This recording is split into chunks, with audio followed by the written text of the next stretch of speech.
This Christmas weather is getting cooler, Mapuans, and the College of Maritime Engineering and Transportation is here to pull us even more. I am Alec Espino, And I'm John Victuazon, and we are today's hosts from the Kamalayan Production Team. Alam mo ba, our CMET students are known for their discipline and very strict routines. Nakakapagod isipin, no? Ano kayang ginagawa nila? That gets me curious, ha? What's your favorite part of being a marino? Mapuans, let's find out! Tara!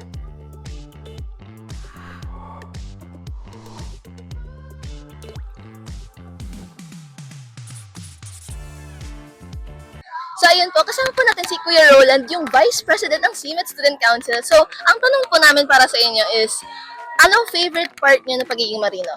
Para sa akin po, yung favorite part ko po is yung camaraderie po. Iba po talaga yung samahan ng mga marino.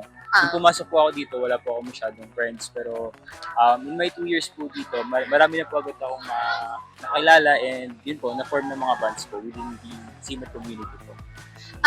Aside from that po, kamusta naman po yung experience niyo? Bakit po kayo naging marino in the first place? Ano po, sa family po namin, talagang marami pong mga seafarers and also passionate din po. I'm a marine engineering student po pala by the way. Yun po, mahilig po ako sa mga machines and all po. Yun po. Ayan, so thank you and let's go to the next one. Okay, hello guys! Nandito tayo kasama isang CMET student. Kuya, anong pangalan niyo? Ano po, Cadet 4th Class Lawrence Punyo. Si Kuya Lawrence nandito kasama natin. Kuya, ano bang paborito mong parte sa pagiging marino?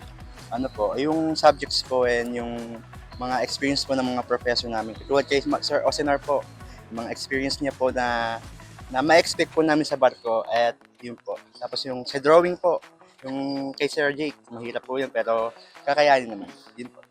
So, bakit ka ba naging marino kaya? Ano po, kasi sa pangarap na din po, tagal na po. At dahil sa papa ko po na mechanical po siya and lumaki po ako sa pag-aayos ng mekaniko po, yun po. So, ayun. Maraming salamat, Kuya Lawrence. Back to you guys.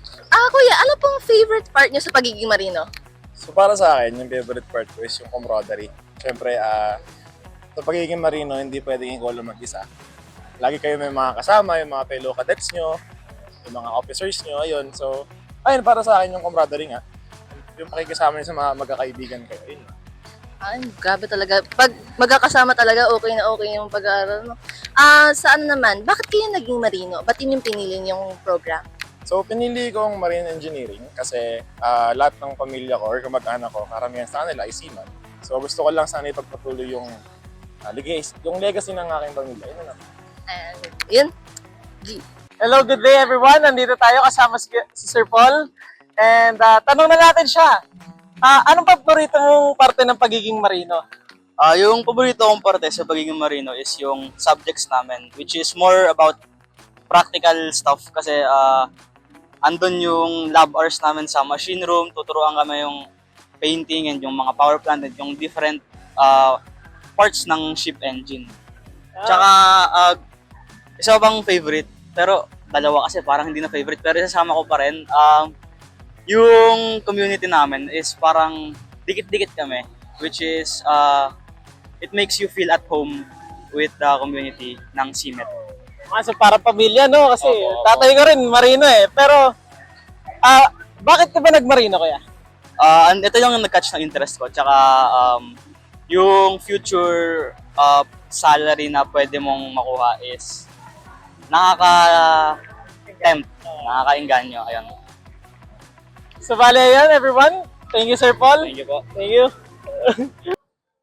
Grabe Those answers had me considering shifting to a new program. Tama ka dyan. It was really refreshing to see such a fun side from our marinos.